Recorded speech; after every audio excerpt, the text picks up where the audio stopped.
I was first diagnosed when I was about 11, 12. I was 12 years old. I was 2 when I first got diagnosed with arthritis. 6 months ago. I was diagnosed at 8.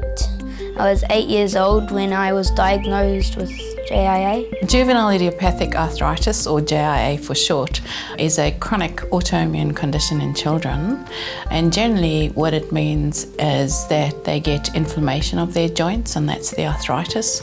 It's a chronic condition. It occurs in 1 in 1,000 children. The immune system is the part of your body that defends you, and what happens is that the body, instead of just defending you, actually attacks in JIA the joints, and that causes inflammation. Children may present with being unable to walk properly or have difficulty in doing certain things like writing. It all depends which joint is involved. Well, it's just mainly around my hip. When I first started, I got joint in my thumbs, then it went to my fingers and then my toes. It was just in my right ankle, but then it slowly spread to both my knees, and then that was when I was diagnosed. Children can present in a number of ways. It can come on slowly or it can come on quickly. JIA is a clinical diagnosis as well as a diagnosis of exclusion. It is really important that we ensure that we're not missing things like an infection of the joint, which needs to be treated urgently, or of the bone. We need to make sure that there is no malignancy or cancer, and also that there's not been any trauma, for example, a fracture. As far as we know, there's no particular cause for JIA. We haven't really identified a particular trigger. However, JIA in a couple of cases presents sometimes after infection. There are different types of juvenile idiopathic arthritis depending on the number of joints.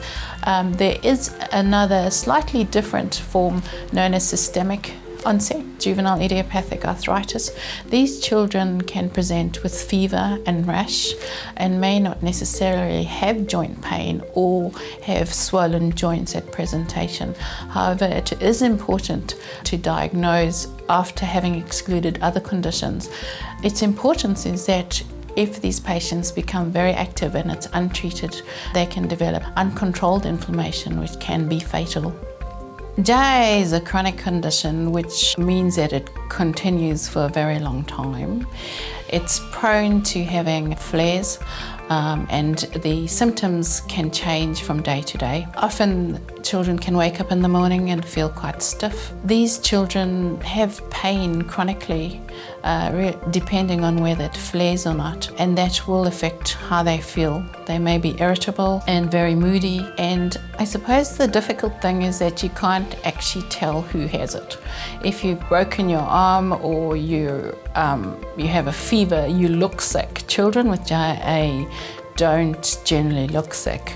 We do know that if children are assessed early and treatment is started, that there are better outcomes. So it is important that people are aware of this, and if there are concerns that they refer to their GP and then to a general pediatrician. With early diagnosis, prompt treatment and all the support, kids can do wonderful things.